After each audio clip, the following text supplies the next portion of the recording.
Мен Алтайындағы Жемені ауданы Қаржы ауылына келдім. Мен өз атым Абай, әкем аты Кәбеп, Кәбептің әкесінің аты Чотым, Чотымның әкесінің аты Дүзеке, Дүзекенің әкесінің аты Кенжалы, Кенжалдың әкесінің аты Байымбет. Есағасы деп қоямыз, Есағасы руының аталып жүрген Есағасының аты Байымбет екен. Байымбет деген кісі Сәменбет деген кісінің баласы. Сәменбет деген кісінің шаңырағында қазір мен отырмын. Мен отырған шаңырақ 300 жылдық тарихқа ие шаңырақ. Bir söz қосқым келіп тұр. Мынау Керейдің ішінде Жәнтекей деген сондай іргелі ел болған, соның ішінде сары күдарған Сәменбет қой, сіздің айтып отырғаныңыз. Сол Сәменбеттің шаңырағы әзіргі күнге сізге дейін жалғасып келген, солай ма?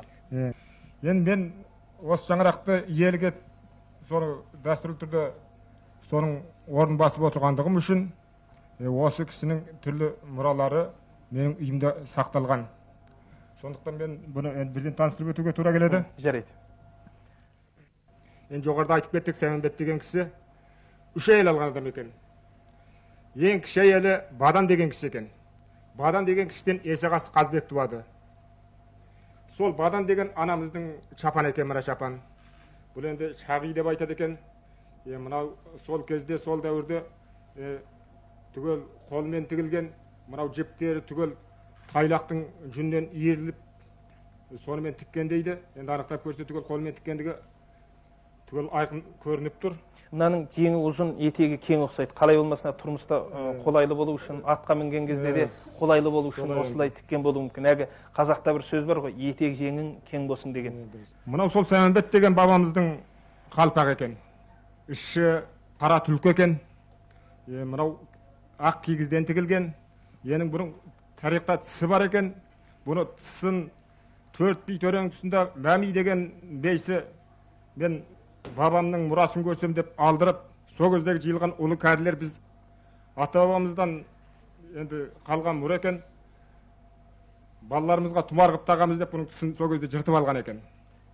Бұны кейбір енді тұмарға қиып аламыз деп енді қазақшылық қып біраз міне жердерін біраз қиқымдап тастаған. Содан кейінгі кезде енді бұны кісіге бермейтін болдық. Қажет болса мен өзім алып баратын болдым осындай. Осы жолда осы сөзі. Осы жолда сол. Бізге біраз сен беріңіз ғой деймін ағай. Өзім алып келдім. Мына кісілердің бәрі қиқымдап алсаң ештеңе қалмайды ғой. Мына түлкінің терісінде мынандай қиқымдап тастаған. Садақтың қондырғысы деп айтады енді. Бұны енді толық білмейді. Ұлы кәрілер де бұны толық білмейді, түсінбейді. Енді мынау іші ағаштан, одан кейін оны мына тауарменен қосып құймалаған күміспен. Ненің терісі екен бұл? Сегелеген. Мына ненің астындағы мына жағы тауар ғой құрым. Сегірен оқшаш міне. Бұлғары. Мына жағы манат деп айтады екен енді. Бұл болғанда енді қалың.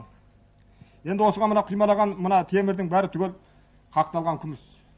Енді мына құйманың бәрі қызыл, жасыл тас болатын. Енді қызыл тастар қазір міне көрініп тұр. Бұдан табиғи түрде ұшып бара жатыр.